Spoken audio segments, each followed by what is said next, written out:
Boleh dokter, silakan waktu dan tempatnya dokter. Baik. Assalamualaikum warahmatullahi wabarakatuh. Senang sekali pagi ini kita bisa berkumpul setelah sholat subuh dan setelah sedikit berolahraga ya, kalau saya tadi. Baik, pada pagi ini kita tidak mau bertele-tele karena waktu subuh ini adalah waktu yang paling segar untuk melakukan kegiatan, baik untuk kegiatan otak ataupun kegiatan fisik. Pada pagi ini saya Dr. Dewi ingin menyampaikan, oh iya Dr. Fadli, siapa yang sudah hadir yang nggak ada kata-kata penghormatan tadi kepada semua PDS? Saya nggak tahu siapa yang hadir konsulennya. Nanti mungkin dalam waktu nggak ada ya. Mungkin disampaikan. Dr. Dewi. Konsulennya sudah ada yang hadir, masa saya nggak pakai penghormatan sedikit pun langsung masuk aja. Ada Bu Dewi. Dr. Dewi. Siapa? Dr. Daan. Assalamualaikum Dr. Daan. Kita mulai Dr. Daan. Waalaikumsalam. Izin gabung ya Dr. Dewi. Ya, izin Dr. Daan, saya mulai. Ya pagi-pagi. Bismillahirrahmanirrahim. Baik, pada pagi ini saya ingin menyampaikan sedikit tentang tata laksana nutrisi pasien rawatan bedah.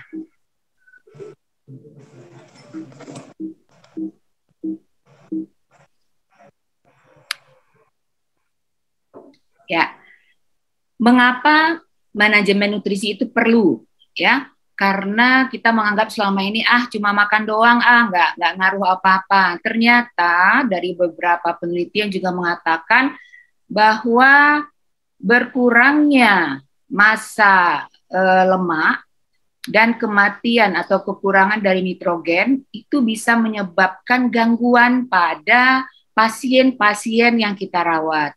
Yang pertama akan menyebabkan berkurangnya massa otot, ya, otot rangkanya jadi mengecil, gangguan pada otot jantung, otot polos kan yang menyusun saluran pada saluran pencernaan, ya.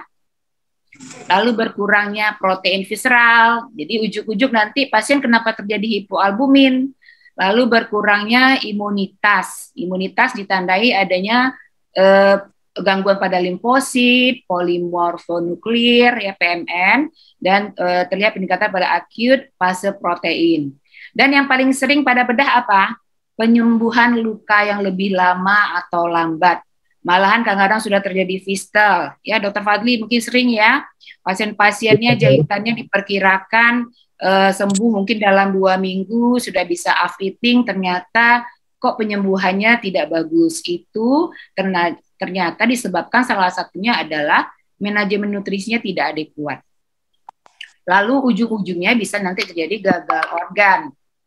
Gagal organ ini kita lihat pada pasien-pasien ini. Paling sering ya, pasien masuk dalam keadaan gagah bugar, ya, senyumnya manis. Ya, terus setelah dirawat beberapa hari, misalnya dalam 1 hari saja dia tidak konsumsi nutrisi yang adekuat, maka akan terjadi pemecahan glikogen dalam hati dan otot. Jadi kita kan ada penyimpanan glukosa itu sebagai sumber energi. Jadi kalau kita misalnya tidak memberikan nutrisi yang adekuat, jadi cadangan-cadangan yang berada di dalam tubuh kita yang pertama dipakai adalah glikogen. Glikogen dalam hati dan otot untuk menyediakan glukosa sebagai sumber energi utama. Jadi kalau kita lihat perubahan fisik pada pasien-pasien starvasi ini, itu sebagai orang yang jatuh bangkrut, ya. Jadi pemasukan tidak ada, pengeluaran banyak, sehingga menyebabkan terjadinya pemakaian cadangan-cadangan. Pertama adalah glikogen, lalu cadangan lemak, terakhir adalah cadangan protein. Jadi menyebabkan otot-otot pada pasien itu mengecil. Akhirnya keluar dalam keadaan kurus kering, pembalut tulang. Sering ya pasien kita kayak gini ya. Lalu kita lihat di sini kenapa saluran cerna ini harus kita perhatikan. Karena saluran cerna GI tract dari esofagus sampai ke kolon berfungsi sebagai metabolisme saluran cerna apapun itu. Dari namanya air, dari namanya vitamin, dari nutrien seperti lipid, karbohidrat, dan protein, lalu dari elektrolit, natrium, klorida, potasium, dari short chain fatty acid, itu metabolismenya di dalam saluran cerna. Jadi kalau Bapak dokter dan Ibu dokter di sini sewaktu merawat pasien tidak memperhatikan keutuhan dari saluran cerna, baik kecukupan nutrisinya, kepentingan cairannya, maka jangan diharapkan outcome dari pasien kita itu akan baik. Karena kita tahu sepanjang saluran makan ini ada sistem GALT namanya ya. GALT yaitu Gut Associated Lymphoid Tissue sebagai salah satu fungsi imun di tubuh yang mendukung sekitar 40%. Jadi banyak pada pasien-pasien kita kalau misalnya sudah terganggu saluran cerna, ujung-ujungnya pasti sistem imunnya akan terganggu. Jadi mulai dari sekarang baru pasien masuk atau pasien yang kontrol kopoli, tolong diperhatikan kecukupan nutrisinya. Karena obat-obatan kita itu tidak akan bekerja kalau nutrisi kita tidak cukup. Lalu kenapa air harus diperhatikan? Karena kita lihat di sini penyusun terbesar dari tubuh kita, baik orang gemuk, baik orang kurus, itu 50-60% itu ada isinya air. Jadi jangan gara-gara air ini pasien nanti menjadi AKI, menjadi CKD, lalu akhirnya menjadi asidosis ataupun menjadi alkalosis akibat gangguan elektrolit. Itu kesulitannya lebih tinggi lagi dan menimbulkan gejala yang lebih berat pada pasien. Jadi alangkah bijaksananya kalau kita dari awal sudah memperhatikan kebutuhan cairan pasien. Jangan sampai pasien dehidrasi, jangan sampai pasien kelebihan cairan. Jadi balance cairan itu sangat perlu kita awasi. Lalu dalam tata laksana nutrisi, ini dimulai dari screening. Screening ini biasanya dilaksanakan pada awal-awal asesmen pasien masuk ya. Mungkin pada lembar asesmen rawatan ada kita lihat yang kita gunakan adalah MUST. Di sini ada untuk menentukan pada screening apakah pasiennya tidak berisiko malnutrisi, pasien berisiko malnutrisi, atau pasiennya aman-aman saja. Tapi kalau pasien aman-aman saja tetap kita kawal terus. Minggu depan kita screening lagi. Lalu yang kedua dengan asesmen. Yang ketiga setelah kita melakukan asesmen, kita menegakkan diagnosis, baru kita melaksanakan terapi nutrisi. Terapi nutrisi ini pertama dipertimbangkan adalah jumlah kalori, ya, jalur pemberian, bentuk dan jenis, serta monitoring dan evaluasi. Nah, misalnya kalau Dokter Fadli hadir sebagai pasien, ruang rawatannya keren seperti ini, minimal psikisnya sudah terobati ya, sangat mewah. Kalau dari keluarga tentu juga happy mendapatkan ruang rawatan seperti ini. Mungkin dokter pun nyaman untuk melakukan asesmen awal. Jadi ketika pasien itu masuk ke dalam saya akan coba coret-coret ya. Ya, ketika pasien itu masuk ke dalam ruang rawatan, kita pikirkanlah bahwa ini ruang rawatannya ini mempengaruhi juga kepada pasien, terus tingkah laku dari dokter juga akan mempengaruhi pasien.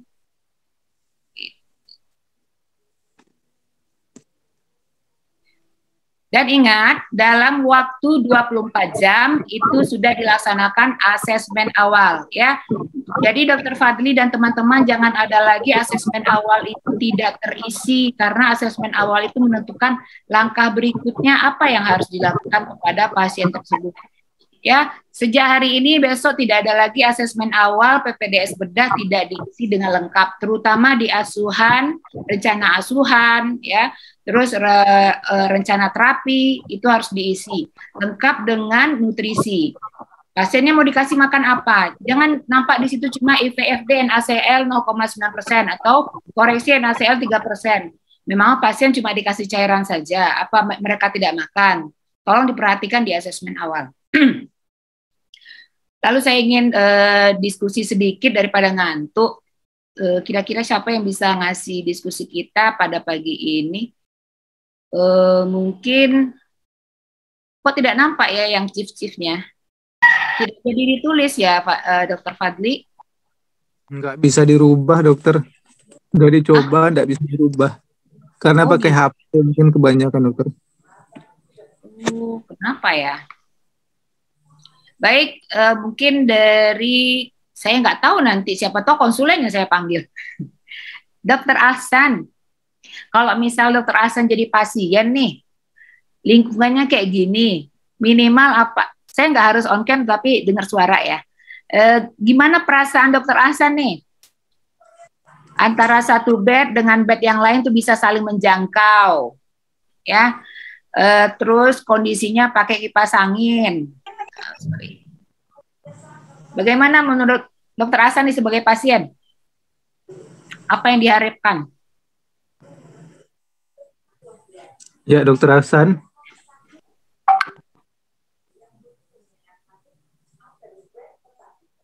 Mungkin Dokter Gozi deh bisa bantu saya. Karena kalau one way communication ngantuk ya pagi ini. Dokter Gozi nih, ini dirawat di sini. Kan kita nggak tahu ya nanti kalau kita misalnya pergi ke daerah atau apa, kan nggak ada yang VIP. Kalau posisi Dokter Gozi sebagai pasien dirawat dengan ruangan kayak gini, gimana sih? Izin dok, kalau untuk saya pribadi sebagai pasien, jujur mungkin kurang nyaman dok. Kurang nyaman, iya. Kurang nyaman ya dok. Ya, jadi kalau dari keluarga gimana Dokter Gozi? Sama juga dok, kurang nyaman juga dok. Kurang nyaman. Ya. Jadi kalau Dokter Gozi sebagai dokter, kalau posisi kayak gini gimana jadinya? Pasien sudah merasa kurang nyaman, keluarga sudah kurang nyaman, terus pasien sudah sakit. Sebagai dokter apa yang bisa kita lakukan? Setidaknya kita memberikan pelayanan terbaik mungkin dari komunikasi yang baik, ramah, mungkin itu bisa membantu sedikit pasien gitu dok. Janji ya Dokter Gozi ya. Tidak terlalu. Iya. Jadi walaupun ruangannya begini, minimal dokter yang hadir kepada pasien memang dapat memenuhi kebutuhan pasiennya. Pasiennya ramah, dokternya ramah, mau komunikasi, kita diperhatiin. Ya Dokter Gozi ya? Ya dok, siap. Baik, terima kasih Dokter Gozi. Nah, bagaimana proses asuhan gizi di rumah sakit? Kita lihat pasien pada saat masuk, lalu dia melaksanakan screening gizi, lalu dia akan resikokah dia bermalnutrisi atau tidak berisiko. Kalau tidak berisiko dia biasanya makan biasa, pasiennya bisa ketawa-ketawa ya.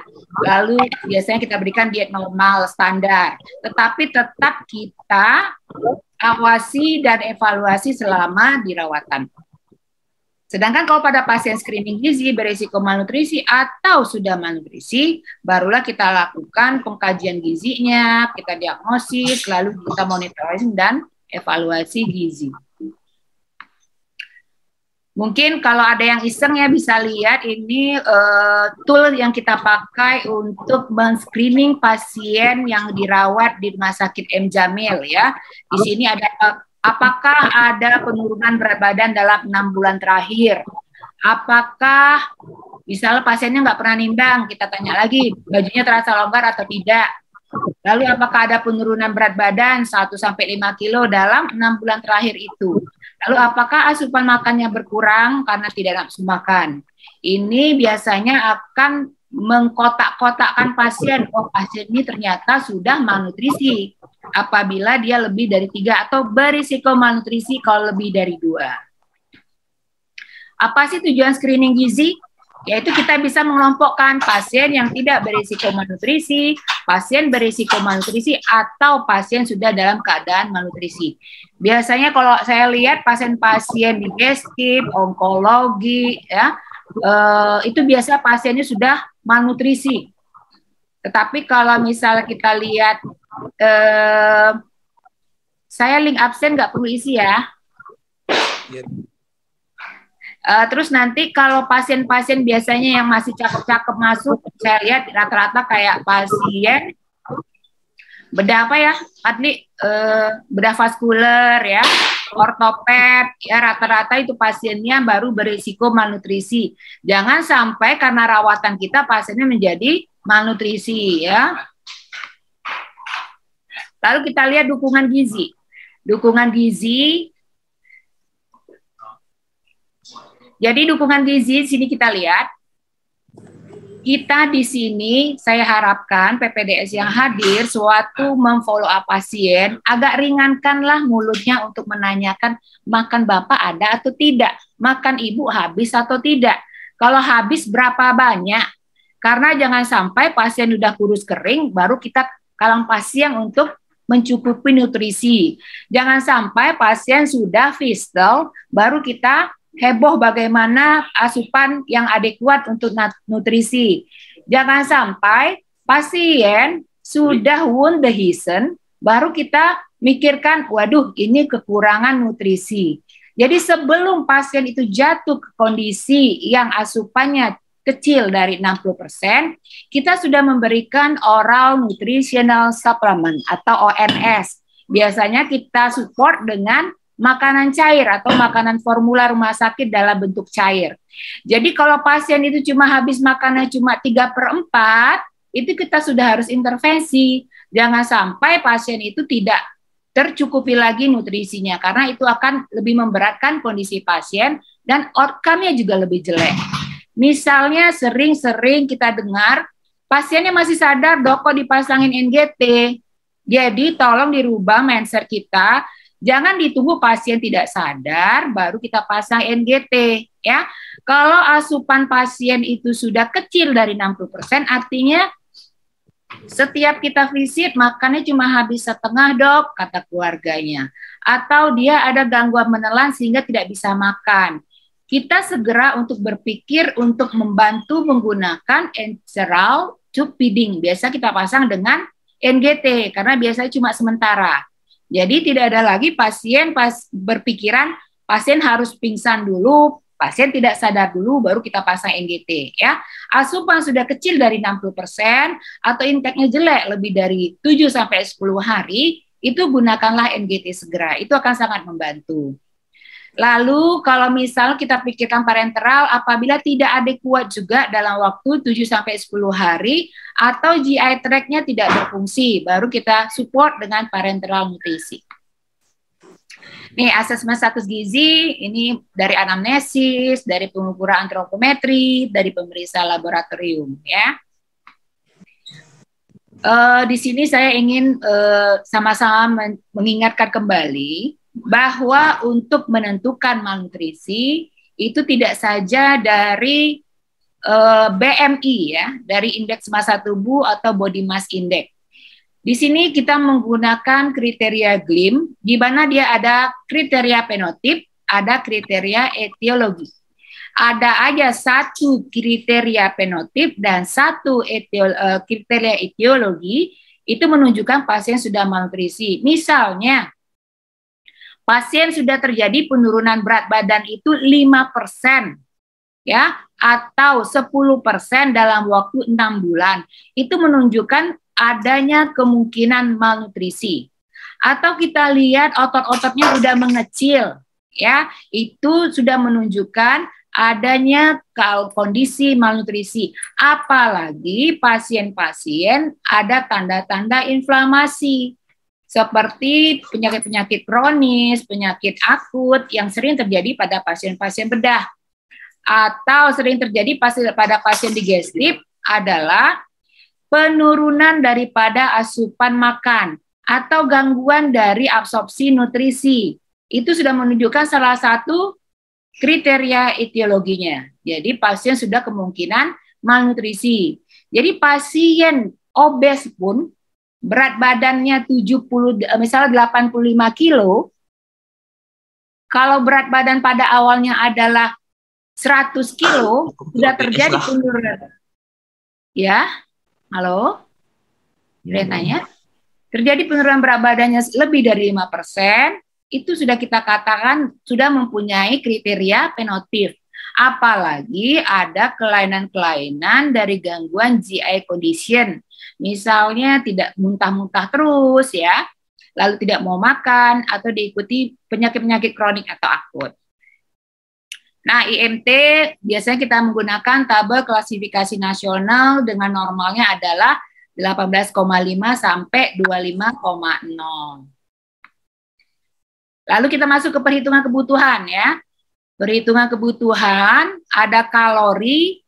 Kalori secara idealnya menggunakan indirect calorimetry, tetapi ini susah sekali untuk dilaksanakan dan alatnya pun mahal ya. Atau menggunakan rumus Harris-Benedict, tetapi rumus Harris-Benedict sangat panjang. Jadi praktisnya gimana? Kita menggunakan rule of thumb, yaitu 20 sampai 35 kilokalori per kilogram berat badan per hari. Sekarang kilogram berat badannya yang mana? Apakah kita memakai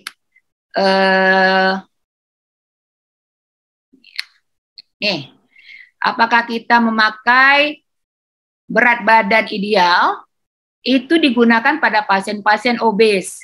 Berat badan aktual itu pada pasien-pasien dengan IMT normal ataupun pasien-pasien yang kecil dari IMT-nya 18,5. Selain kalori, kita harus memperhatikan juga cairan. Ya, cairan pada pasien dewasa adalah 30 sampai 40 ml per kilogram berat badan per hari.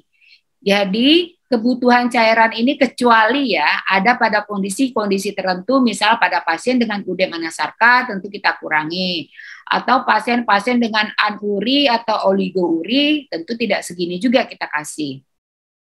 Kita nilai juga balance cairannya dengan urine output, atau kita juga menggunakan insensible water loss, IWL, yang biasanya kita gunakan di 10 sampai 15 ml per kilogram berat badan per hari. Jadi balance cairannya harus kita perhatikan juga pasien. Kenapa? Karena tadi kita tahu bahwa tubuh kita 50 sampai 60% isinya adalah cairan.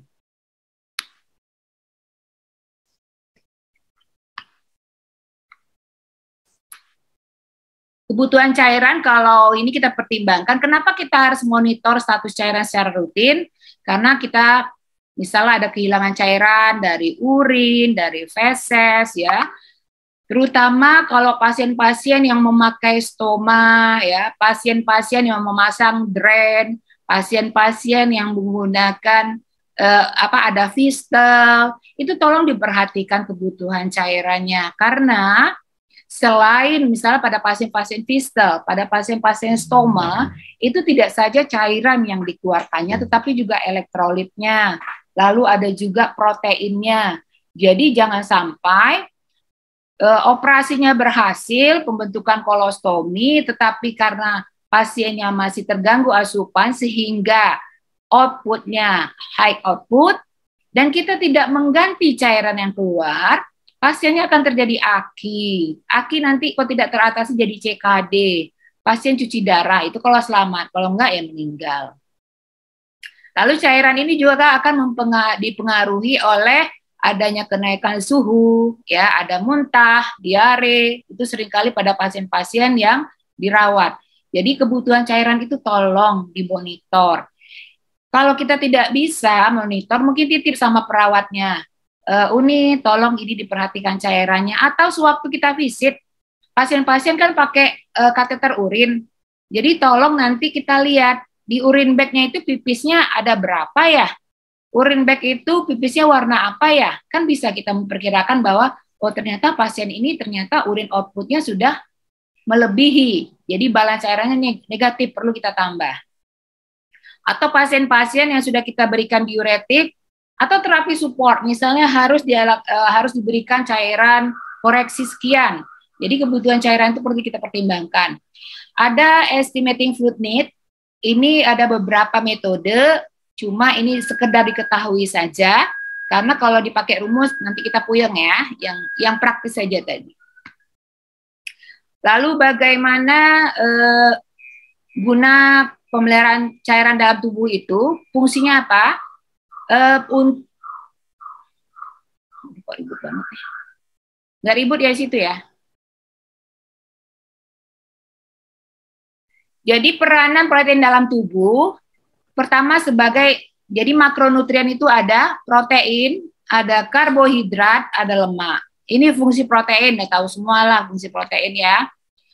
Lalu sekedar mengingatkan apa sih protein itu? Jadi protein itu asam amino yang disusun dari asam amino, dia ada esensial. Esensial itu artinya dia tidak dapat dibentuk oleh tubuh sehingga dia harus disuplemen dari luar. Contohnya apa? Sering dengarkan asam amino rantai cabang atau BCAA. BCAA itu apa aja? Leucine, isoleucine, valin. Kenapa penting sekali sih BCAA? Karena dia akan mempertahankan keseimbangan nitrogen untuk mensintesis protein, anti katabolisme. Lalu sering kita dengar adanya lisin, ya. Lisin itu untuk sistem imun juga. Kok protein ini perlu diperhatikan ya? Karena kita tahu bahwa pasien-pasien dengan terutama pada kayak luka bakar ya, ini dalam waktu kecil dari 10 hari itu sudah banyak tergerus proteinnya. Sehingga kalau tidak segera diatasi, nanti akan mempengaruhi outcome daripada perawatan kita. Apalagi yang minor surgery. Itu juga dalam waktu lebih dari 10 hari, jadi dalam waktu kecil dari 10 hari inilah berpotensi untuk mengganggu asupan nutrisi pasien apabila tidak kita perhatikan ya. Jadi semakin berat stres metabolik itu maka semakin banyak nitrogen yang diekstraksikan melalui urin sehingga menyebabkan keseimbangan nitrogen semakin negatif. Lalu lanjut lagi, apakah protein itu? Yang kedua adalah non esensial. Tadi esensial yang tidak dapat dibentuk oleh tubuh, sekarang yang non esensial. Ini kalau non esensial bisa kita buat sendiri. Yang paling sering kita dengar adalah glutamin ya. Glutamin sering kita juga substitusi dari luar. Apa sih guna glutamin? Glutamin untuk mempertahankan integritas usus ya, karena dia akan sebagai sumber bahan makanan juga dari enterosit saluran cerna, lalu untuk memperbaiki sistem imun. Apakah yang terjadi pada saat stres metabolik? Ya, pada pasien-pasien bedah yang melaksanakan surgery, baik yang mayor atau minor, tentu akan memberikan stres metabolik kepada pasien, sehingga akan terjadi proses katabolisme yang meningkat akibat hipermetabolisme, sehingga akan kemungkinan terjadi resistensi insulin, pasien menjadi hiperglikemia reaktif. Kita lihat di sini, sebenarnya fase flow fase ini masih ada yang menggunakan, masih ada yang tidak ya. Cuma kita lihat aja pada fase akut itu terjadi penurunan cardiac output ya, konsumsi oksigen, insulin level yang meningkat apa? Laktat. Jadi pada posisi ini hormon-hormon stres itu berperanan sekali, glukagon ya. Dia akan mempengaruhi terhadap fungsi insulin level sehingga terjadi hiperglikemia. Lalu pada fase berikutnya, pada flow fase, itu kita lihat bahwa terjadi peningkatan ekskresi dari nitrogen. Kemungkinan telah terjadi peningkatan resistensi insulin. Ini kayaknya masih banyak ya. Lalu kita lihat nih kebutuhan protein secara umum itu bisa sampai 1-2 gram per kilogram berat badan per hari. Tergantung dari kondisi pasiennya, apakah fungsi ginjalnya bagus. Produk apa saja yang ada di M. Jamil? Kalau intravenanya ada namanya kalbamin ya, kalbamin atau rensamin itu adalah produk-produk yang mengandung protein. Kalau makanan cairnya namanya ada peptisol, ada peptimun ya. Terus kalau Beflut itu ada mengandung protein, karbohidrat dan vitamin B. Ini adalah infus ya. Lalu ada produk lemak, itu biasanya kita berikan pada pasien-pasien stroke, pada pasien kejang, pada pasien ada tumor otak. Biasanya kita lebih tinggikan konsumsi lemaknya. Apa bentuk dalam intravenanya ada namanya Clinolate. Jadi tidak ada lagi PPDS yang tidak tahu menuliskan Clinolate. Apa itu dok? Clinolate Jadi PPDS bedah nggak ada lagi besok ya. Clinolate ada produk kita, atau lipopundin, itulah produk lemak yang berada intravena yang ada di M-Jamil. Lalu untuk pasien-pasien gagal ginjal, ada yang sudah didialisa, ada tidak didialisa. Kalau tidak di HD, itu biasa kebutuhan protein maksimal bisa sampai 0,8 ya. Tapi kalau sudah melaksanakan HD bisa sampai 1,2. Bentuk daripada infusnya apa? Kalau Rensamin ini bisa kita berikan pada pasien-pasien yang dengan non HD ataupun dengan hemodialisa. Jadi Rensamin ini adalah bentuk cairan infus ya yang ada di M-Jamil.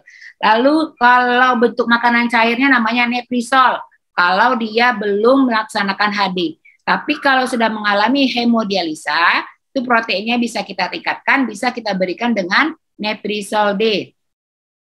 Lalu pasien-pasien dengan gangguan hepar, ada namanya aminofusin hepar, komafusin hepar. Bedanya apa? Komafusin hepar dia mempunyai vitamin B, bisa memperbaiki sistem ensefalopati hepatik karena dia mengandung L-ornitin L-aspartat yang akan mencegah terjadi pembentukan amonia dari pemecahan protein.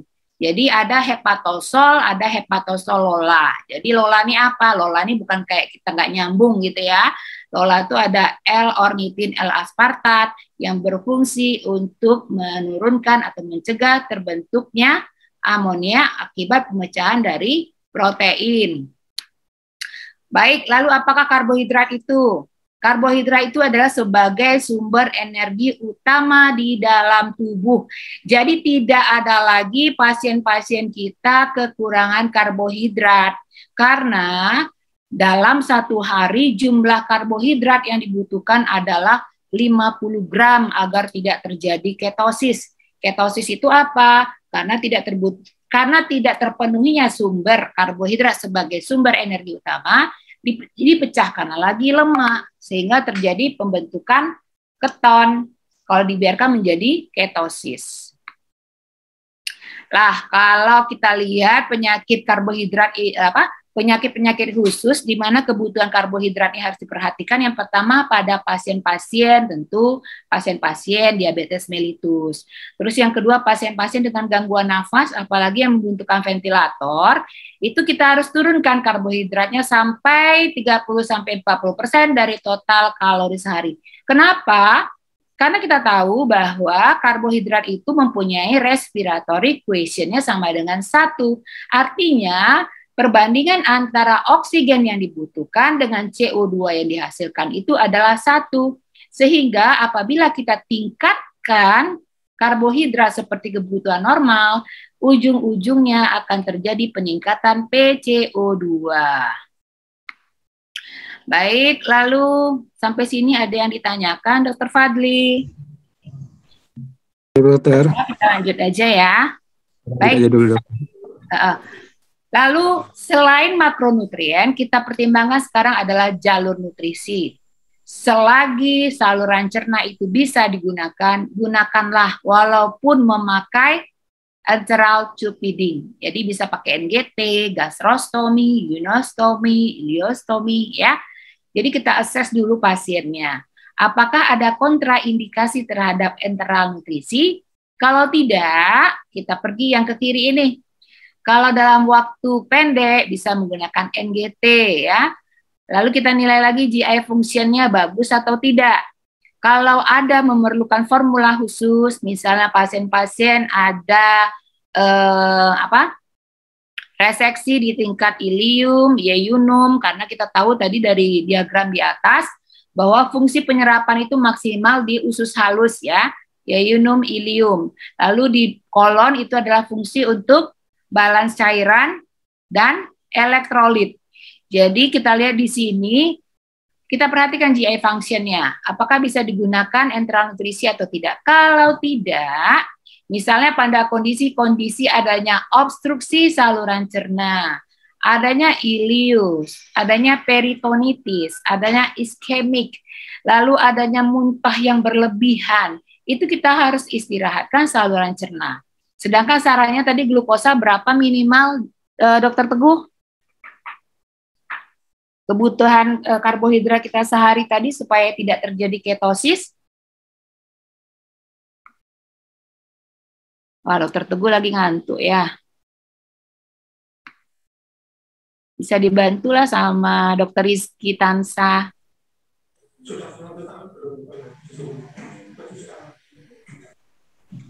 Baik, Dok.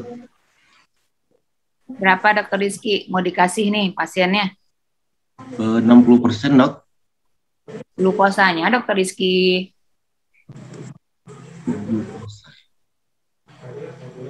Mungkin bisa dibantu Dokter Abrar Jurisman.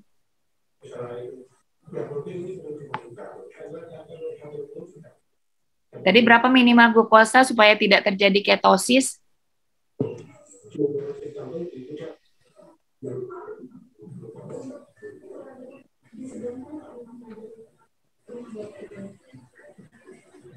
Mungkin Dokter Dani Nuswandi deh yang bisa bantuin.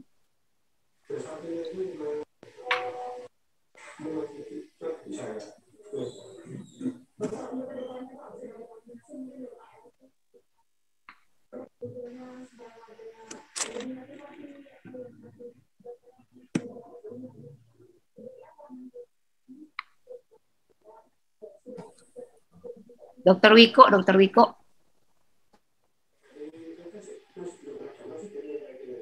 Bisa dibantu Dokter Wiko Wicaksono. Sebelum kita ke jalur nutrisi nih, karbohidrat minimal berapa kita butuhkan per hari sehingga bisa tidak terjadi ketosis? 50 gram, Dok. Berapa, Bapak Dokter Wiko? 50 gram, Dok. Cakep. Dokter Wiko stasiunnya stase apa sekarang? IGD, Dok. Hah? Stase IGD, Dok. Oh, di IGD. Nanti perhatikan ya Dokter Wiko, sewaktu pasien masuk, itu kalau misalnya dia tidak bisa diberikan secara saluran cerna, tetap kita perhatikan dengan pemberian parenteral atau infus ya. Jadi jangan sampai glukosanya tidak tercukupi. Jadi kalau nanti para PPDS sudah menjadi spesialis bedah dan kembali ke daerah masing-masing, jangan bingung. Kalau pasiennya nggak makan, jangan dikasih NaCl terus ya. Pasiennya misalnya muntah-muntah, tidak sadar, mau dipasang NGT nggak bisa, saluran cerna nggak bisa dipakai. Pakein aja tuh D10, 500 mili, rasanya tiap rumah sakit pasti ada ya. Jadi dengan D10 sudah terpenuhi berapa persen dari kebutuhan ini glukosa sudah terpenuhi ya, karena mengandung 10% darah 500 sudah ada 50 gram ya. Jadi tolong pasien-pasien yang kita tangani itu jangan digantung NaCl saja. Pasien sudah berhari-hari tidak makan, digantung cuma NaCl. Jadi ujungnya pasien nanti akan sesak napas. Karena apa? Karena sudah terjadi ketosis ya, sudah gangguan metabolisme. Lalu kita masuk ke nutrisi enteral, karena saya yakin ada PPDS yang masih belum paham apa sih yang parenteral, apa sih enteral ya. Kalau nutrisi enteral adalah pemberian makanan itu melalui bantuan pipa makanan ya. Jadi bisa melalui nasogastric tube atau bisa menggunakan gastrostominya. Jadi prinsipnya untuk nutrisi enteral, selagi saluran makan dan ususnya itu bisa dipakai, kita pakai. Walaupun ada sumbatan di esofagus, mungkin bisa kita tembus di gastrostomi. Ada sumbatan di duodenum, mungkin kita bisa turunkan di yeyunumnya. Jadi itu adalah nutrisi enteral. Jadi ada rute pemberiannya, lalu ada menggunakan bantuan pipa makanan, itu adalah nutrisi enteral. Apa kontraindikasi dari enteral nutrisi ya? Ini orang bedah nih pada jago semua kan, ini dari esofagus ya, dari gasternya. Jadi formula enteral itu ada namanya formula polimerik, ada namanya formula oligomerik. Formula oligomerik contohnya kalau di M. Jamil adalah namanya peptamen ya. Biasanya kita sering berikan pada pasien-pasien pasca rawatan pos bedah digestif, di mana sering dilakukan misalnya Roux-en-Y, ya, Whipple prosedur, di mana ada gangguan pada saluran cerna bagian atas, atau adanya reseksi, adanya pemotongan, adanya nekrosis pada usus halus dari yeyunum dan ilium. Jadi bisa kita gunakan formula oligomerik. Apa tuh formula oligomerik? Yaitu formula yang mengandung,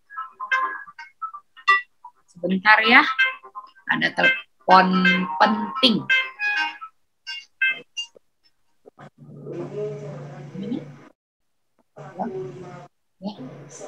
Ya. Telepon ayah mana? Iya, paling ngajar. Kenapa? Nah. Jadi kontraindikasi dari enteral nutrisi apa saja? Yang pertama tentu GI tract-nya tidak terpakai, misalnya ada obstruksi, ada ileus, ya, lalu pasien-pasien dengan perdarahan GI tract, lalu peritonitis, itu baru kita gunakan total parenteral nutrisi. Jadi ngerti ya sekarang apa itu enteral, apa itu parenteral. Jangan lagi ada PPDS yang nggak ngerti apa itu enteral, parenteral. Jenis nutrisi enteral, ada kita buat makanan blender buatan rumah sakit, ya. Mungkin ada beberapa PPDS yang melihat, pernah saya kasih nasi, tim, saring, putih telur, atau saya singkat dengan NTS putel. Udah hampir 1 jam ya, Dr. Fadli, kok nggak diingatin? Lalu formula komersil, ada formula polimerik, ada formula oligomerik atau elemental. Jadi dia lebih gampang dicerna, ya. Jadi dalam bentuk, jadi yang diberikan itu sudah dalam bentuk cerna, misalnya protein dalam bentuk asam aminonya saja, karbohidrat sudah dalam bentuk monosakarida saja, lemak dalam bentuk pemecahannya adalah asam lemak. Atau ada formula khusus, misalnya pada pasien-pasien gagal ginjal, gangguan hepar, ya. Jadi di sini ada bermacam-macam bentuk formula untuk nutrisi enteral. Lalu apa itu nutrisi parenteral? Parenteral artinya diberikan pada pasien-pasien, mungkin kita refresh lagi ya. Mungkin Dr. Randa Pratama bisa bantu saya. Total parenteral nutrisi kalau pada kondisi apa saja, Dr. Randa? Dokter Randa. Ya baik dokter. Pasien yang diberikan total parenteral nutrition biasanya pasien yang post operasi anastomosis usus dokter, atau pasien-pasien yang dipuasakan dokter. Baik, terima kasih. Mungkin bisa dibantu sama Chief Digestif siapa ya? Adakah di sini Chief Digestif? Ya, izin dok. Ya, bisa dibantu. Kapan kita untuk kasus yang total parenteral nutrisi, dok? membutuhkan total parenteral nutrisi ya dok. Contohnya pada kasus-kasus dengan obstruksi total dok. Ya. Kasus pasien setelah dilakukan anastomosis dari usus. Ada lagi?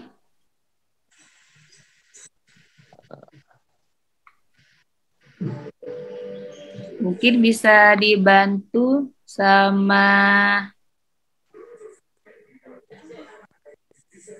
Dr. Muhammad Firdaus. Terima kasih ya. Kapan sih kita melakukan total parenteral nutrisi? Pasien masuk di IGD nih. Ternyata pasiennya ini. Kita pasangin juga NGT, terus kita kasih susu. Besok-besok ujungnya pasiennya shock hipovolemik dan meninggal. Tiba-tiba kaget, kenapa pasien meninggal ya? Saya dibantu Dr. Muhammad Firdaus. Barusan saya jelasin tadi.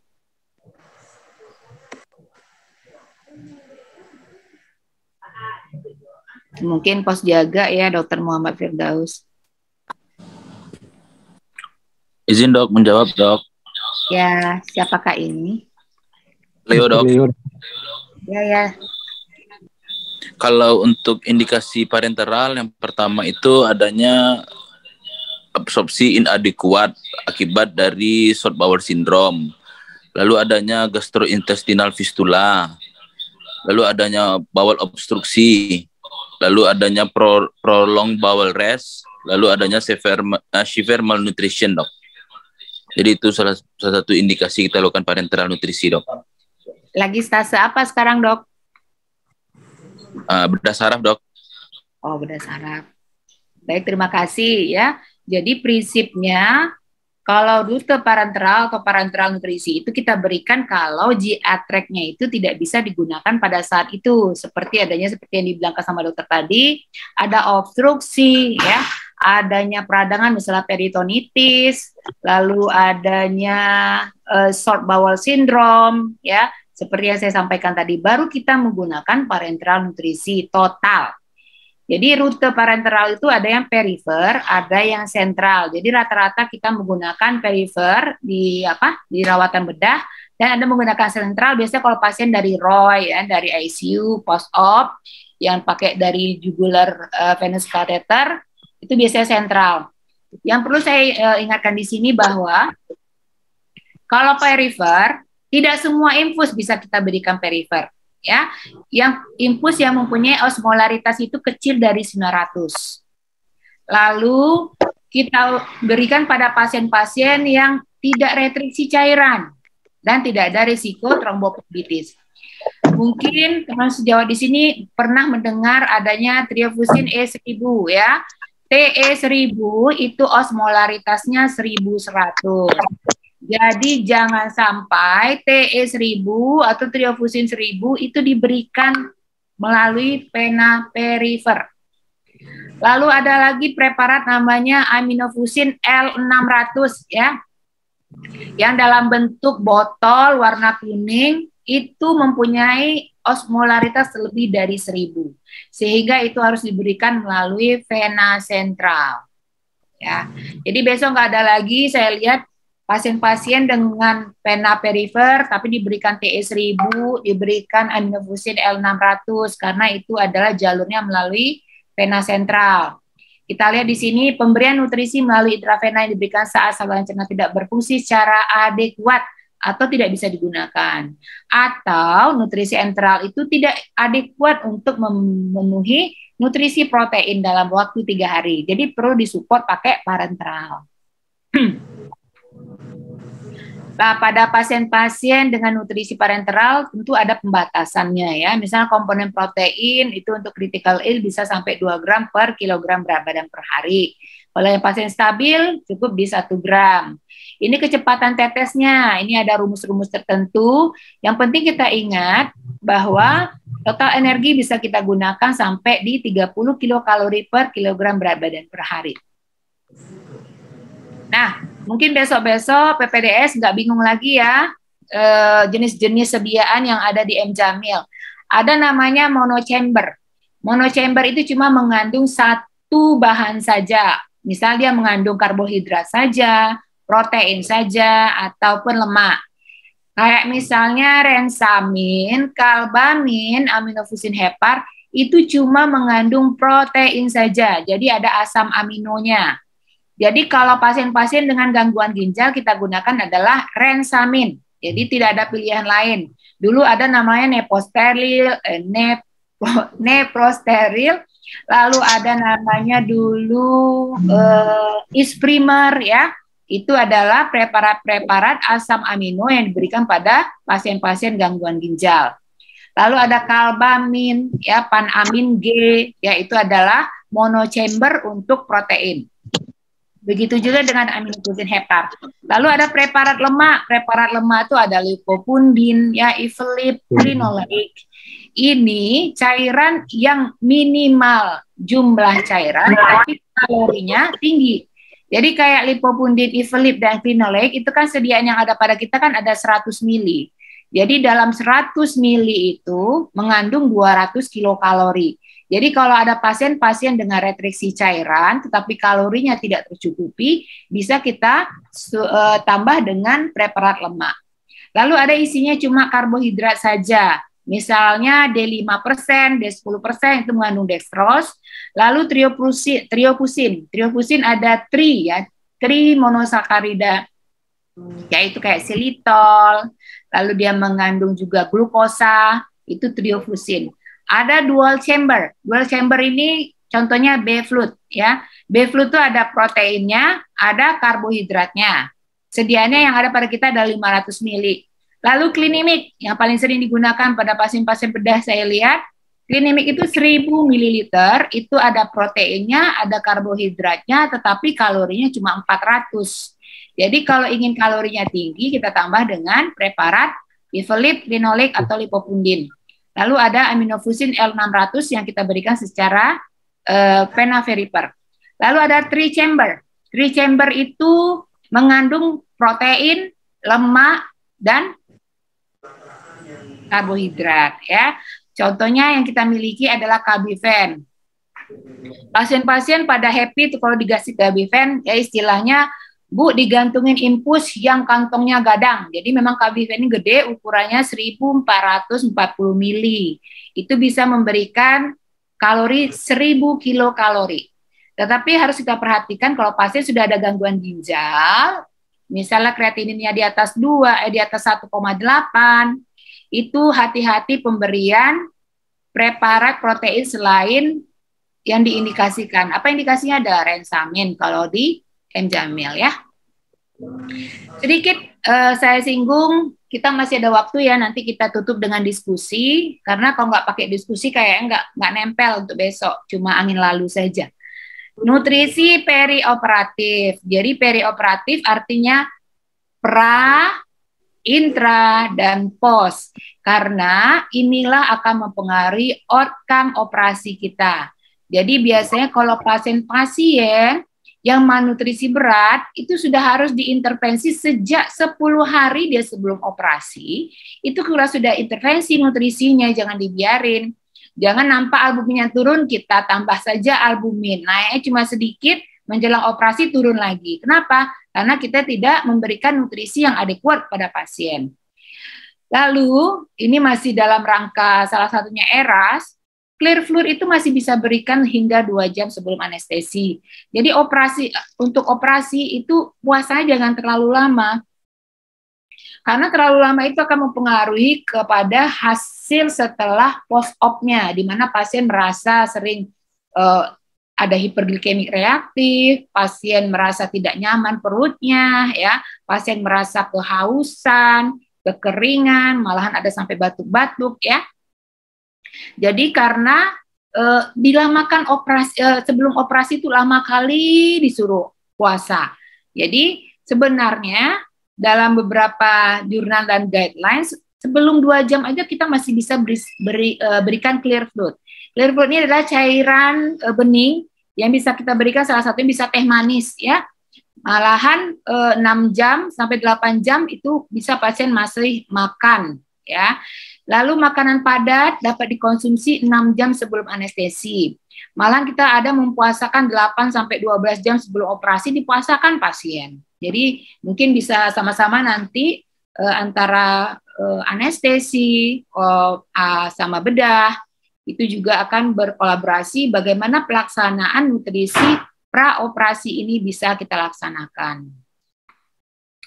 Ini ERAS kita sumbang ini singgung sedikit, dia ada pre-hospital fase. Di sini kalau orang gizi, tentu di preoperatif adanya karbohidrat loading ya, di limit fasting, lalu adanya setelah intraoperatif harus diperhatikan obat-obat opioid, bagaimana kemungkinan terjadinya glikemiknya, kemungkinan terjadinya hipoterminya, lalu setelah postoperatif segera diberikan early nutritionnya, early mobilization, jadi pasien itu nggak dibiarkan tidur aja ya, harus segera bergerak selagi tidak ada persyaratan untuk imobilisasi untuk pasien-pasien misalnya pasca operasi fraktur.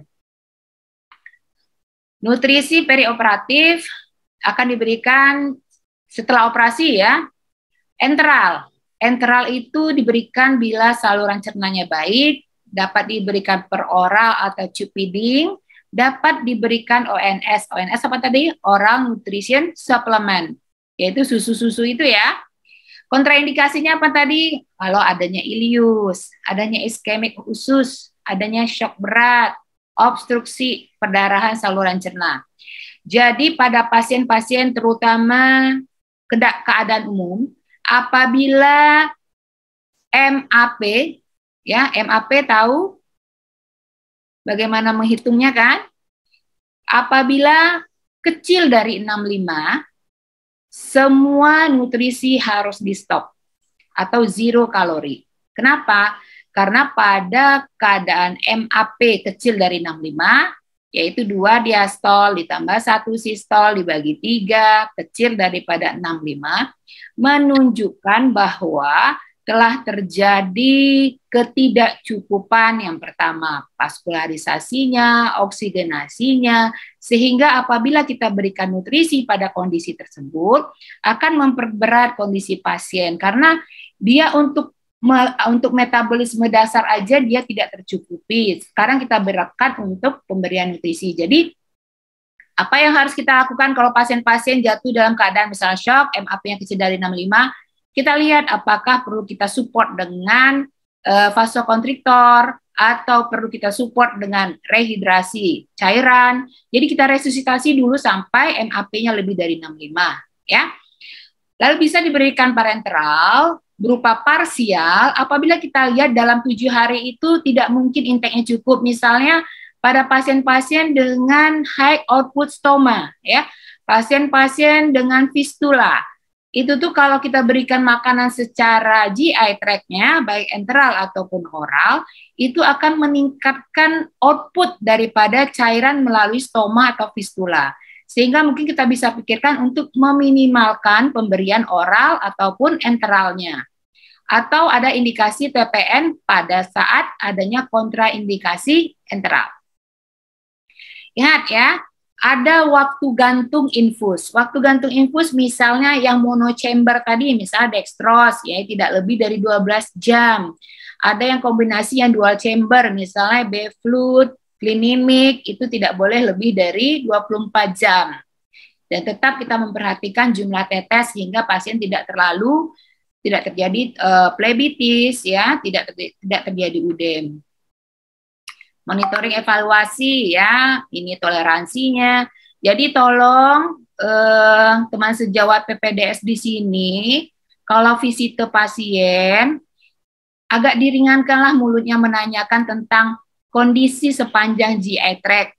Karena yakinlah, kalau terjadi gangguan GI tract, nutrisi tidak adekuat, apapun yang kita lakukan, operasi sehebat apapun, obat-obatan sebagus apapun, itu tidak akan berfungsi. Ujung-ujungnya malah nambah kerja kita lagi, ya.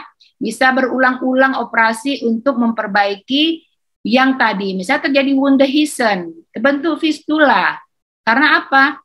Karena keengganan kita untuk memperhatikan ini nutrisi pasien cukup atau tidak. Yang digantung infus itu sekedar cairan fisiologis saja atau ada makanannya.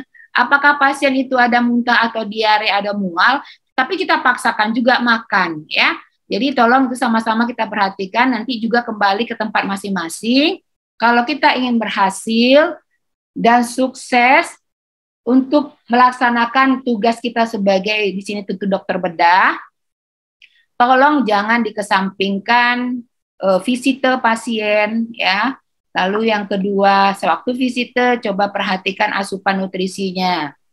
Ini mungkin sebagai curhat saja karena saya lihat sekarang sistem PPDS, mohon maaf nih Bapak KPS sama SPS, terbatas sama CPPT saja. Mungkin tidak semua ya, ada beberapa. CPPT sudah siap tapi pasiennya tidak dikunjungi. Jadi jangan sampai besok diulangi lagi itu. Ini saya lihat ya ada beberapa pasien tidak divisite tapi CPPT sudah siap. Jadi tidak tahu kondisi pasien.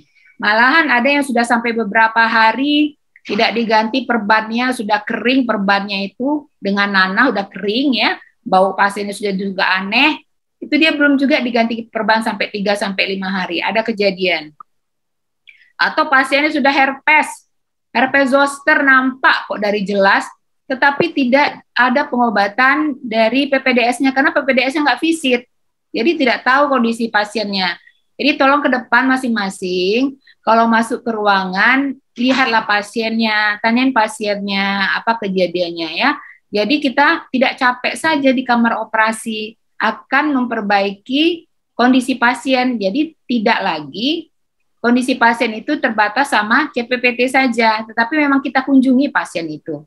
Ya, anggap pasien itu keluarga kita, anggap pasien itu diri kita, sehingga kita ada rasa bagaimana bertanggung jawab pada pasien. Karena pasien itu amanah loh, bukan amanah dari konsulen, bukan amanah dari kakak cip, bukan amanah dari senior, tapi pertanggungjawaban kita kepada Tuhan. Mungkin inti dari ini ya, didikan subuh, bukan apa, kajian subuh kita ini kali.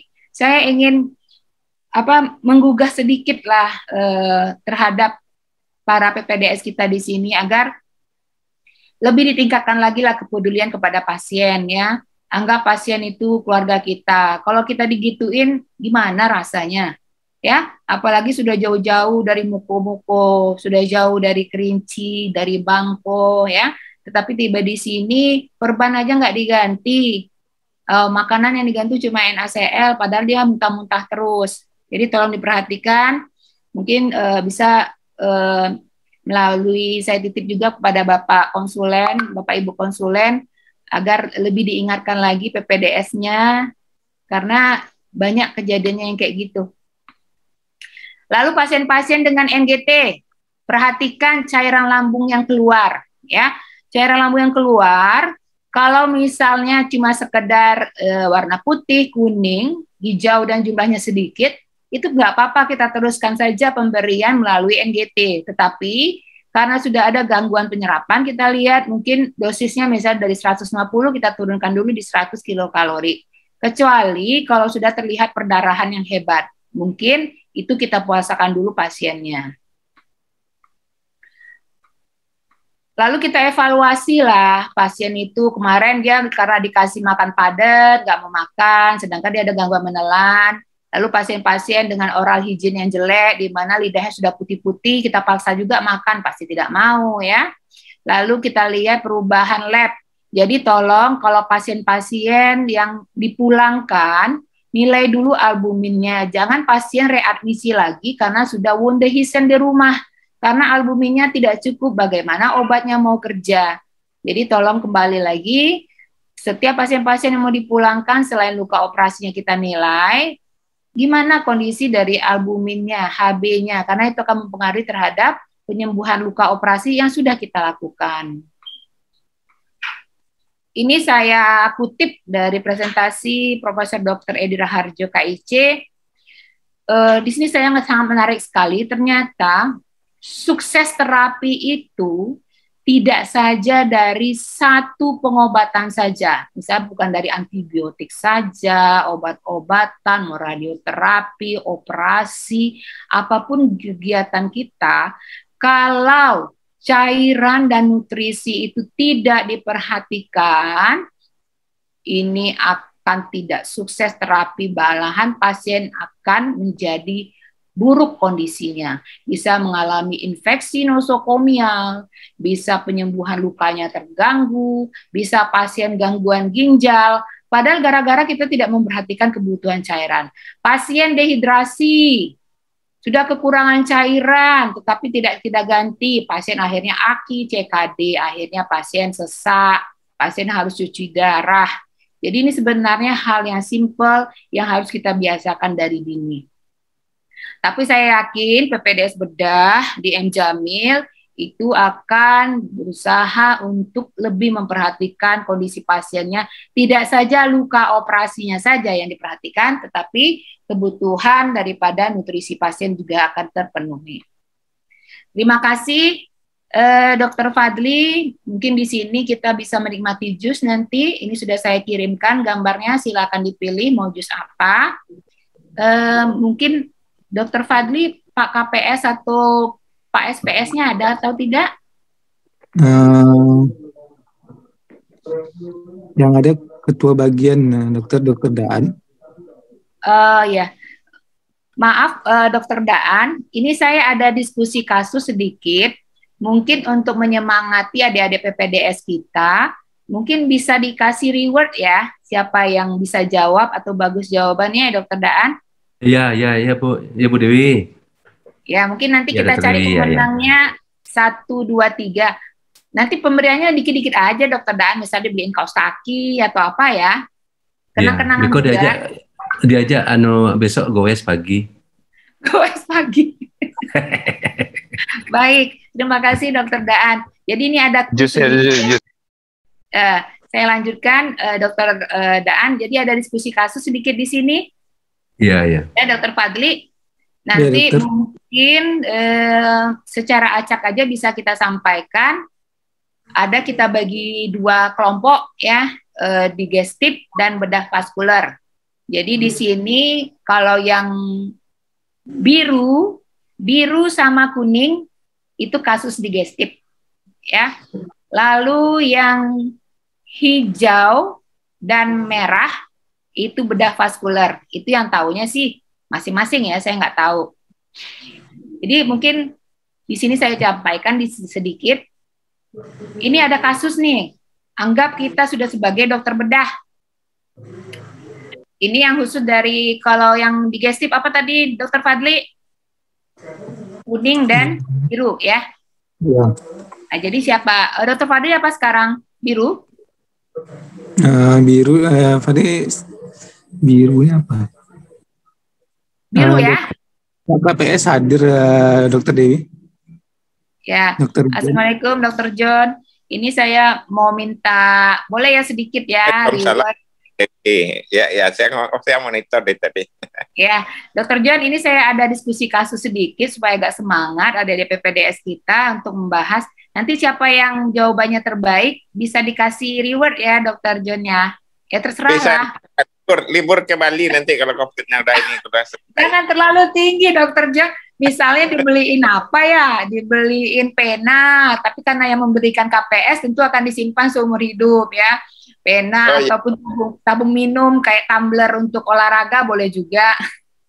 Kalau pemberian konsulen pasti disimpan. Jangan sampai jalan-jalan ke Bali jauh kali. Nah, workshop di Bidex Bali. Oh gitu. Baik, tandanya Fadli dan kawan-kawan ini digestif ya kasusnya ya, karena kuning dan biru. Paling tinggi kan biru ya. Jadi digestif, kasusnya wanita, ini datang ke IGD 55 tahun, berat badannya 60 kg, tinggi badan 150, kita masih ada waktu 5 menit. Keluhannya tidak ada BAB sejak 5 hari yang lalu, terus muntah-muntah, ada demam. Terus dokter Fadli periksa, ada diagnosisnya ileus obstruksi total dengan kreatinin urium 70, dengan urium 70 kreatininnya 1,8. Ya. Itu khusus untuk yang batch-nya kuning dan hijau. Yang paling tinggi? Biru, dokter. Biru ya, kuning dan biru. Kalau yang hijau dan merah, itu bedah vaskular. Kasusnya, laki-laki 63 tahun, berat badannya 60 kilo, tinggi badannya 175 cm, diketahui DADM sejak 5 tahun yang lalu. Lalu setelah diperiksa sama dokter Abrar, dia akan diamputasi, ya, akan direncana amputasi, tetapi sewaktu rawatan, tiba-tiba pasien penurunan kesadaran akibat hipoglikemia. Nah, kalau untuk bedahnya, saya nggak tahu, itu kepandaian masing-masing dan bukan bagian dari saya pula untuk menangani. Saya ingin apa yang mau dilakukan pada pasien tadi terkait materi yang sudah saya berikan tadi. Bagaimana cairannya, bagaimana. Kita ingat tadi, pertama kita harus menentukan dulu ini berisiko malnutrisi atau tidak. Terus yang kedua kita assess. Kita assess baik cara pemberian nutrisinya, jumlahnya, ya. Ini secara umum saja, secara umum yang saya ceritakan dari tadi. Mungkin kita perlu waktu 5 menit. Sebelum itu mungkin ada yang mau ditanyakan. Ada pertanyaan. Sambil diisi absennya. Baik, ada satu pertanyaan kali. Sambil menunggu mempersiapkan jawaban masing-masing ya. Jelas ya soalnya tadi ya. Saya lihat lagi deh. Nah, Dokter Dewi ada pertanyaan dari Dokter Sondang. Dokter Dewi. Dokter Sondangnya bertanya, bagaimana cara mengatur pola makan pasien bedah onkologi dokter yang dapat kemoterapi atau pasien-pasien bedah onkologi yang sedang menjalani radioterapi, dokter? Ya, terima kasih Dokter Fadli. Yang pertama tentu kita menentukan pasien ini kondisinya dalam keadaan malnutrisi atau tidak. Ya, karena kalau pasien-pasien dalam keadaan malnutrisi berat, kita ikuti GLIM kriteria tadi. Kita nilai apakah ada penurunan berat badan nggak Pak? Minimal 5% dalam waktu 6 bulan terakhir. Atau ada gangguan dari, kalau inflamasinya sudah ada cancer. Tandanya secara etiologi kriteria sudah ada satu, tinggal menentukan apakah ada penurunan berat badan atau tidak. Kita tentukan malnutrisi berat, ringan, sedang. Kita ingat pada pasien-pasien malnutrisi berat, itu kita diharamkan untuk memberikan kalori terlalu tinggi. Ya, kenapa? Karena pasien-pasien dalam keadaan, ada kan prinsip, wah ini pasiennya udah kurus sekali, udah kaheksia, kita bomlah dengan kalori yang banyak. Itu akan meningkatkan kejadian terjadinya refeeding syndrome atau overfeeding syndrome, atau bahasa Indonesia atau bahasa awamnya adalah kelelep kalori. Ya, pasien sudah lama tidak makan, tidak cukup kalori. Terus kita tambah makannya banyak-banyak, sehingga akan terjadi refeeding syndrome. Apa itu refeeding syndrome? Silakan cari, tanya Mbak Google. Setelah itu, kita nilai lagi, apa keluhan pasien sepanjang saluran makan? Apakah ada gangguan menelan? Apakah ada nyeri perut? Terus apakah ada BAB? Kalau sepanjang GI tract-nya bisa kita pakai, pakailah. Kalau misalnya dia ada gangguan menelan, penurunan nafsu makan, kita anjurkan digunakan NGT. Boleh NGT dibawa pulang. Kita anjurkan NGT adalah bentuk silikon. NGT silikon masih dalam tahap pengusulan, mungkin bisa diusulkan juga dibantu dari bagian bedah, Dokter Daan. Karena NGT silikon ini dia lebih nyaman, pemakaiannya pun lebih lama, bisa 1 bulan. Tetapi kayaknya proses pengadaan di dalam M Jamil sudah 2 kali surat saya, belum ada pengadaannya. Jadi sering pasien membeli sendiri. Beli sendiri ya, betul Bu Dewi. Ya, kita pasang NGT silikon. NGT silikon itu gunanya apa? Agar nutrisi yang kita berikan itu adalah adekuat. Terus yang kedua sekarang kita tentukan formulanya. Apakah dalam bentuk makanan cair atau bisa kombinasi dengan makanan lunak, misalnya bubur putih. Kalau kita putuskan pasien total di makanan cair karena kita bisa hanya memanfaatkan penggunaan NGT, kita pilih formulanya. Kalau untuk pasien rawatan di rumah, kalau formula susu formula tentu mahal, ya.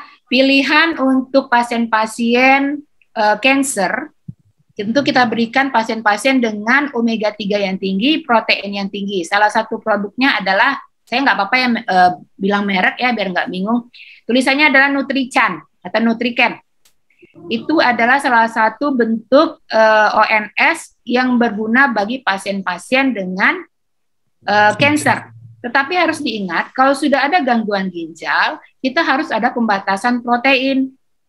Sehingga Nutriken tidak cocok kita berikan full kepada pasien-pasien onkologi yang sudah mengalami gangguan ginjal. Mungkin pilihannya bisa kita alihkan ke Neprisol untuk gangguan ginjal. Lalu kita pertimbangkan agar pasien selama di rumah diberikan formula dalam bentuk nasi tim saring cair.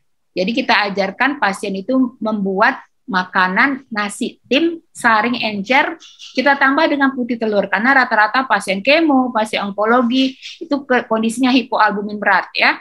Jadi kita berikan putih telur dalam formulanya, atau bisa kita berikan juga ekstra ikan gabus, boleh. Lalu kecukupan cairannya jangan dilupakan untuk pasien kemo. Lalu mungkin kalau pasiennya mampu, karena masih belum ditanggung juga ya Dokter Daan, megestrol asetat ya, atau trasetat. Omega C belum atau trasetat. Ya. Padahal dalam beberapa guideline sudah dianjurkan itu pasien-pasien dengan onkologi yang ada anoreksia, penurunan nafsu makan, dapat kita berikan trasetat. Trasetat kan ada dalam bentuk sirup, ada bentuk tablet. Biasanya bisa kita berikan dalam 600 mg. 600 mg dengan asetat ataupun trasetat. Jadi ada sirupnya, ada juga tabletnya. Mungkin itu Dokter Fadli. Baik. Sudah 5 menit, masih ada 5 menit kita diskusi kasus ya untuk para pemenang. Atau ada yang volunteer dulu?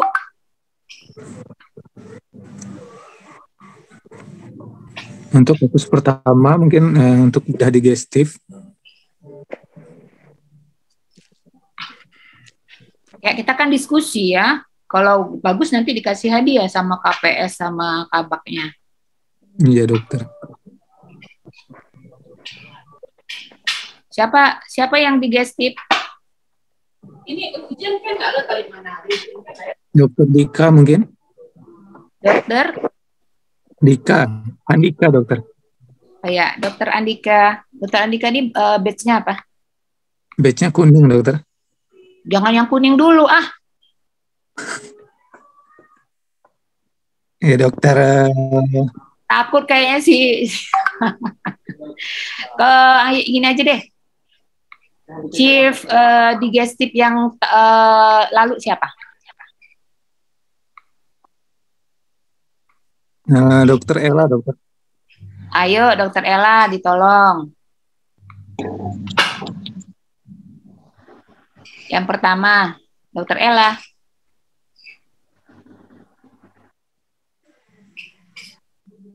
Izin Dokter John, kita diskusi kasus. Silakan Dokter Dewi, nggak apa-apa. Mantap Dokter Dewi. Dokter Ella, yuk bagi sedikit. Nggak apa-apa, salah juga nggak apa-apa. Kalau menang nanti diajak sama Dokter Daan ke Bali. Sama Saya boleh bertanya Dokter Dewi? Iya, boleh. Silakan Dokter John. Ya, kalau dulu itu ya semasa saya residen itu dari kepustakaan kita baca itu 55% pasien yang dirawat di rumah sakit di negara maju ya, itu mengalami malnutrisi katanya. Mungkin di angka kita di atas lebih tinggi lagi ya kita. 75% kayaknya Dokter John. Kenapa? 75% kayaknya. Kayak saya masuk ke CP satu ruangan saja ada 10 pasien, itu 8 pasien sudah malnutrisi. Iya, itu yang mesti diketahui oleh residen kita. Jadi tinggi angka malnutrisinya. Di negara maju aja angkanya 55%. Jadi di kita ya sampai 70 kali ya. Iya, lebih. Iya. Jadi yang mesti diperhatikan itu ya di sini ya angka seperti ini apa di M Jamil udah ada perbaikan, itu pertanyaan saya sekarang Dr. Dewi. Oh, kayaknya kalau selama saya di sini akhir-akhir ini malahan kayaknya perburukan. Perburukannya itu karena yang pertama akibat post-op-nya itu Dr. John. Jadi post-op pasien tidak mau makan tetapi disupport hanya dengan NaCl, terus yang pertama. Terus yang kedua rata-rata pasien dengan stoma yang bisa ada, kalau pasien digestif tuh stoma, itu dia kan high output stoma. Kalau high output stoma biasanya kita minimalkan secara oral, tentu disupport dengan parenteral. Jadi perhitungan kalau kita dari nutrisi, seminggu sesudah post-op, itu nutrisinya sudah tercukupi 80% minimal kalorinya. Jadi sedangkan pada pasien di sini masih ada yang dipuasakan cukup lama, sampai 3-5 hari, cuma boleh minum air putih saja misalnya. Sedangkan dalam beberapa jurnal atau guideline mengatakan nutrisi enteral dini itu perbaikannya outcome-nya lebih baik lagi.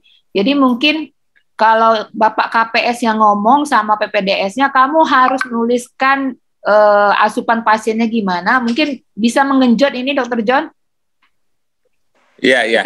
PPDS ini kan sebagai ujung apalah istilahnya, sebagai pion yang maju dalam menangani semua pasien. Jadi kalau setiap PPDS ini sudah aware, care-nya tinggi terhadap nutrisi pasien dan kondisi pasien, saya yakin Dr. John bisa kalah itu negara maju itu.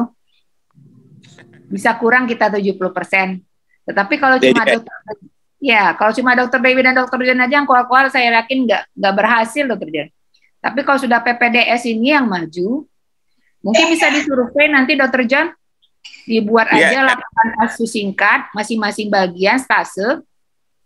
Setiap stase melaporkan berapa yang malnutrisi sebelum malnutrisi dan tidak malnutrisi sebelum rawatan, dan sudah rawatan berapa yang jatuh ke dalam keadaan malnutrisi. Mungkin itu bisa kita kaji lagi, dan itu bukan suatu studi kaji juga kan bagi kita. bahwa ternyata pasien-pasien yang dirawat di Bangsal ini setelah tindakan kok pada malnutrisi semua. Jadi bisa kita cari celah untuk perbaikan. Mungkin gitu ya, Dokter John ya? Iya. Ya, salah satu penyebabnya yaitu dari ini keterlambatan pemberian diet gitu. Pasien tidak perlu dipuasakan itu salah satunya ya. Dan diet dini itu belum berjalan ya. Dan apa namanya? Dan kalau prinsip sekarang itu yang dipegang yang Dr. Dewi katakan tadi itu. Kalau saluran cernanya udah berfungsi, gunakan itu ininya. Yang kedua, apa yang disukai pasien itu mesti diperhatikan juga. Kalau saya sekarang, kalau pasien-pasien saya habis appendektomi, saya suruh makan biasa aja, nggak ada masalah. Nggak ada masalah, kecuali kita melakukan anastomosis, baru kita pertimbangkan ya, sampai 3 hari atau lebih ya, kadang-kadang ya kita lihat juga fungsinya. Ya, demikian Dr. Dewi, terima kasih. Terima kasih penyegarannya Dr. John. Mudah-mudahan ke depannya tidak ada lagi pasien kita yang modalnya bagus jadi malnutrisi ya Dr. John ya. Iya, oke. Baik, tadi yang Chief Digestif sebelum ini Dr. Ella, apakah sudah bergabung? Boleh bertanya, Dok? Satu, Dok. Wah, Dr. Riko nggak jadi kita bahas soal. Oke lah, satu pertanyaan. Ya, Uni. Tadi disebutkan pada preoperasi itu ada pasien malnutrisi berat, itu kita intervensi 10-14 hari. Nah, itu menariknya, Dok. Semisalnya pasien malignansi, terus kita ketemu di poli, apakah memang harus solusinya kita rawat terlebih dahulu, atau memang ada solusi yang lain? Misalnya dokter ada poligizi, karena selama ini kami tidak pernah mengenal mengkonsulkan ke poligizi. Mungkin itu saja, Dok. Terima kasih, Dokter Dewi. Ketemunya di Bangsal aja sama Dokter Dewi.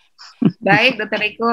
Jadi 10-14 hari itu tidak harus dirawat, kecuali pasien-pasien yang tidak bisa digunakan di track-nya. Tentu tidak bisa kita infus di rumah. Jadi misalnya pasien ditemukan di poli, kita rencanakan dia akan operasi kira-kira seminggu atau 2 minggu lagi. Tetapi kita lihat penurunan berat badan banyak, muntah-muntah, terus albuminnya rendah, HB-nya rendah, jangan kita ngotot suruh pulang, kita edukasi gizi. Supaya tidak bingung Dokter Riko di poli, karena pasiennya sudah banyak, konsulkan saja ke poli gizi, tetapi harus diwanti-wanti, karena pasien BPJS kan tidak mau itu datang lagi hanya untuk nanyain makanan.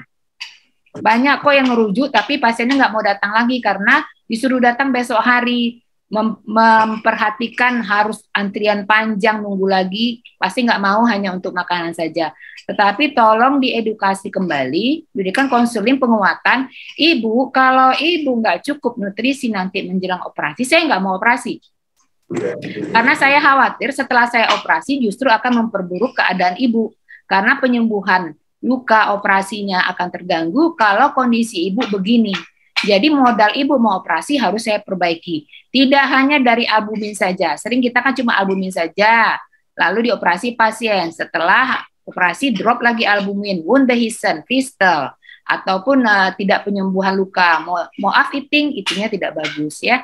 Jadi mungkin itu. Kalau misalnya dirawat, tentu dia akan kalau misalnya total parenteral nutrisi, mungkin bisa kita rawat. Nanti edukasi pulang mungkin lewat edukasi gizi melalui poligizi, Dokter Riko. Terima kasih. Berarti ada ya, Dok ya? Karena selama ini kita nggak tahu, Dok. Ya. Ada poligizi, ada. Tapi mungkin poligizi karena keterbatasan kemampuan di situ cuma ada dietitian. Tapi ada ahli gizinya, ya. Baiklah, mungkin saya minta saja di sini Dokter Dani Nuswandi, bisa dibantu saya, Dokter Dani, batch-nya apa ya? Mau dikasih hadiah sama KPS ini? Ya, Dokter Dani.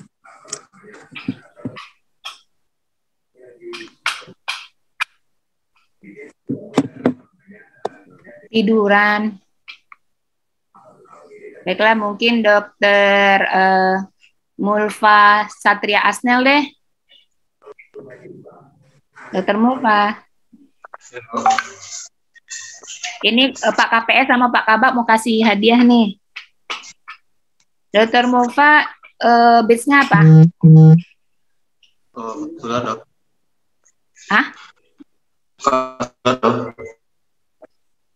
Kuning, dokter. Oh, kuning. Dokter, Kuning tandanya yang mana, Fadli? Kalau kuning digestif, dokter. Digestif, oke. Mau diapain nih pasiennya? Siapa panggilannya nih? Satria? Mulfa? Iya. Ayo, yuk kita diskusi aja. Ini ada datang pasiennya, udah jaga IGD ya. Kuning udah pegang pasien ya, Fadli? Udah, dokter. Merah Udah. belum, dokter. Oh, merah ya. Oke. Silakan, Dokter Satria. Iya, Dok. Ya, mau diapain nih pasiennya? Sudah jaga IGD ya? Udah, Dok. Yuk. Kira-kira masih blur atau gelap atau gimana? Gelap. Belum, Dok. Blur. Ayo minta dibantu sama Chief Digestif sekarang dong. Ayo Kakak Chief tolong dibantu temennya. Mungkin saya bantu jangan dokter. Saya Chief Digestif yang sebelumnya. Pada pasien ini mungkin wanita 55 tahun, berat badan 60 kg. Nah, pasien ini demam, muntah-muntah, artinya untuk intake-nya sendiri mungkin tidak bisa dilakukan via oral, dokter. Ya. Mungkin dengan diagnosis obstruksi total, artinya GI tract-nya tidak berfungsi. Dan saat itu terjadi peningkatan urium kreatinin, dokter. Jadi untuk pasien ini mungkin diberikan nutrisi untuk sementara, mungkin direhidrasi dulu untuk cairannya, dokter. Ya, pilihan cairannya apa? Pilihan cairannya kalau untuk pasien-pasien dengan fase akut itu mungkin hidrasi dulu, dokter, dengan cairan ringer laktat ataupun yang tanpa tanpa laktat, dokter, kayak NaCl atau lupa satu, dokter. Sering RL ya. Dokter ya. Ya. Oke, baik Fadli. Kayaknya Fadli dapat hadiah nih sama KPS-nya ya. Libur 1 hari. Hari Minggu ya. Baik, Ya, Dokter Fadli, terima kasih. Jadi kalau pasien-pasien dengan kondisi ilis obstruksi total, kita tahu merupakan satu kontraindikasi untuk pemberian nutrisi secara GI tract. Jadi oral enteral jangan dicoba-coba ya. Kecuali kalau kita ingin memastikan kalau ada misalnya distendit pada pasien, boleh kita pasang NGT, tapi mungkin NGT dekompresi kali. Lalu dia ada peningkatan urium 70. Kemungkinan di sini pasien sudah kekurangan cairan. Kekurangan cairan, jadi kita perlu rehidrasi. Kalau bisa usahakan sampai 40 ml per kilogram berat badan atau minimal 2 liter per hari dengan memperhatikan balance cairan. Lalu ada kreatininnya 1,8. Kemungkinan pasien ini sudah malnutrisi lama sehingga terjadi pemecahan protein sebagai sumber kalori sehingga kreatininnya meningkat. Jadi solusinya adalah segera resusitasi cairan, pasang infus. Setelah teratasi dehidrasi cairannya, kita nilai lagi apakah pasien ini perlu kita nutrisi dengan pilihan intravenanya adalah Rensamin kalau protein, sedangkan yang lain silahkan ya. Kalau yang ada preparat-preparat yang mengandung protein tadi pilihannya adalah Rensamin karena ada gangguan ginjal. Baik, terima kasih Dr. Fadli. Lalu bedah vaskular. Boleh dibantu sama Chief bedah vaskular sekarang siapa?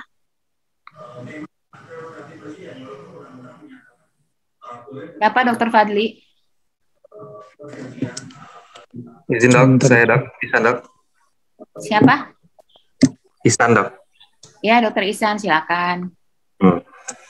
Pasien ini sudah dikenal DM sejak kemudian rencana amputasi penurunan kesadaran akibatnya dari hipoglikemi.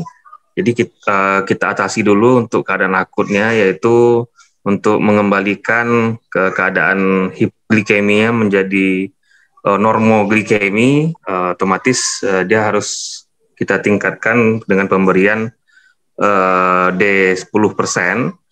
Kemudian kita berikan nutrisi yang parenteralnya dengan D10 cairan infus. Kemudian setelah hipoglikemia teratasi sudah menjadi normoglikemia, kita berikan maintenance-nya dengan D5 untuk mencegah terjadinya hipoglikemia yang berulang, Dok. Baik, terima kasih Dr. Ihsan. Ada yang menambahkan lagi dari mantan Chief Bedah Vaskular SASE yang lalu? Kabarnya kan baru minggu ini ya, perpindahan SASE. Sebelumnya siapa Chiefnya Bedah Vaskular?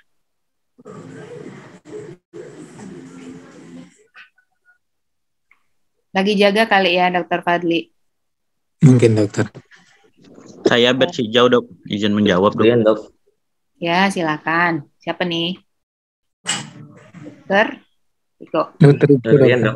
Ya, silakan Dokter Riko. Nanti Dokter Riko banyak kali dapat hadiah ini. Ya, pada pasien ini kita ketahui emergensinya adalah hipoglikemi. Yang kita tata laksana awal adalah menghentikan obat-obat insulin atau obat diabetiknya. Kemudian kita tata laksana pemberian protokol hipoglikemi dengan pemberian D40% 2 flakon tergantung dengan kadar glukosanya. Kemudian kita pantau glukosanya pasien ini berapa setiap 1 jamnya itu. Kemudian untuk pemberian enteral karena tidak ada indikasi, apalagi kalau kondisi pasiennya adalah komposmentis, kita lanjutkan pemberian makanan enteral, baik itu makanan biasa ataupun makanan saring tergantung dengan kondisi si pasien. Kemudian dilanjutkan dengan pemberian cairan intravena, baik itu dengan pemberian D10 dan dengan pemantauan kadar gula darah. Gitu, Dok. Dilanjutkan dengan amputasi yang kita siapkan sesuai dengan toleransi dan sliding scale-nya tidak lupa. Mungkin itu saja, Dok. Terima kasih. Baik, terima kasih Dr. Riko. Jadi prinsip dari kasus 2 ini, pertama kalau kita dari nutrisi tentu menentukan pasiennya ini berisiko malnutrisi atau tidak. Kedua-duanya sudah berisiko malnutrisi ya, karena sudah ada sakit yang sudah lama. Terus yang kedua, kita mengakses kebutuhan apa yang lebih dahulu. Kalau pada awal ini kebutuhan cairan yang kita kejar dulu. Kalau yang kedua, ini kasusnya kebutuhan untuk pemenuhan supaya kondisinya adalah euglikemia. Jadi bagaimana caranya? Tentu dengan protokol hipoglikemia. Jadi kita ingat setelah itu pasien jangan dilepas. Kita harus pantau terus setelah teratasi hipoglikemiknya. Jadi penyebab kejadian hipoglikemik pada pasien-pasien DM rata-rata adalah penggunaan obat-obat anti hiperglikemi yang tidak diiringi dengan intake yang adekuat. Jadi makanya penting sekali kita mengawasi kecukupan nutrisi daripada pasien-pasien tersebut. Sehingga kalau misalnya memang dia tidak mau makan, ada keluhan. Biasanya kan pada pasien-pasien DM dengan gangguan gula ini terjadi gastric delay ya, gastric delay emptying. Jadi dia merasakan kembung ya, merasakan kenyang terus. Jadi sehingga dia harus kita bantu dengan menggunakan enteral. Karena kalau kita paksa juga secara oral, pasiennya akan malas makan. Akan terjadi hipoglikemik berulang lagi. Mungkin sekian, mungkin nanti bisa dipertimbangkan sama KPS, sama kepala bagiannya siapa yang bisa dikasih hadiah nanti. Terima kasih Dr. Fadli. Mungkin mohon maaf kalau dalam penyampaian. Ya boleh Dr. Dewi. Take home message-nya pada saat ini adalah. Kalau saya komentari sedikit puisinya.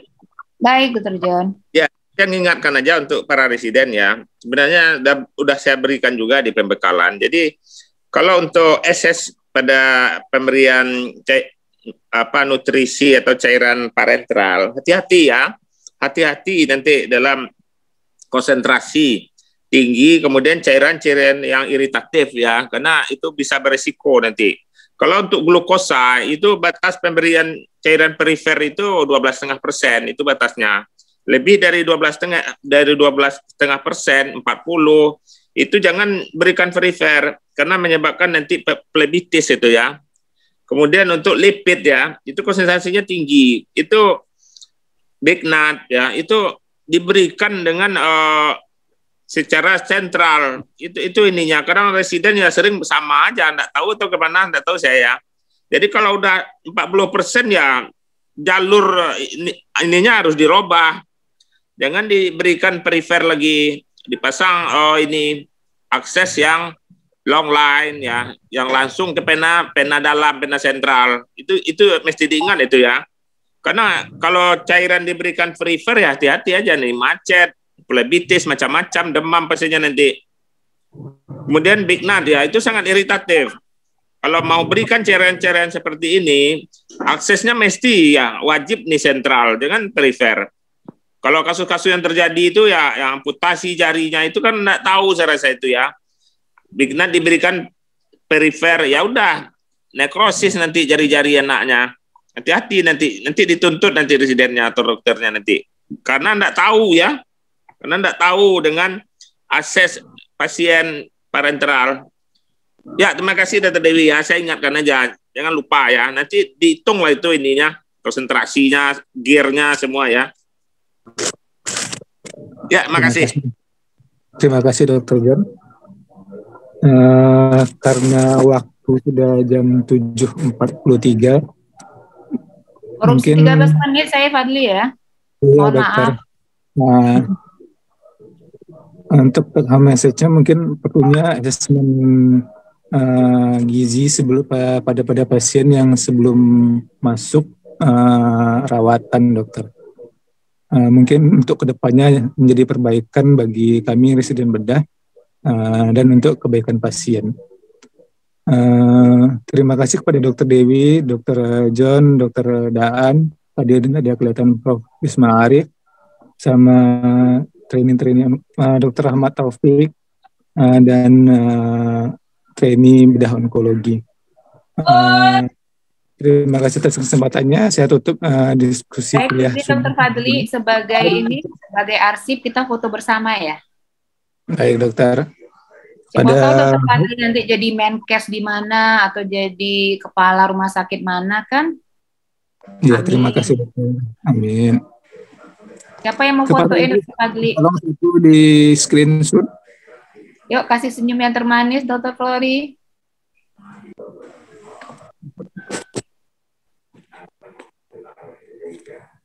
Kepada host, udah ada host? Nanti share di WA saya ya, Dr. Fadli. Baik, dokter. Yuk, yang wajah-wajah bantang nggak apa-apa. Namanya juga PPDS bedah capek kan?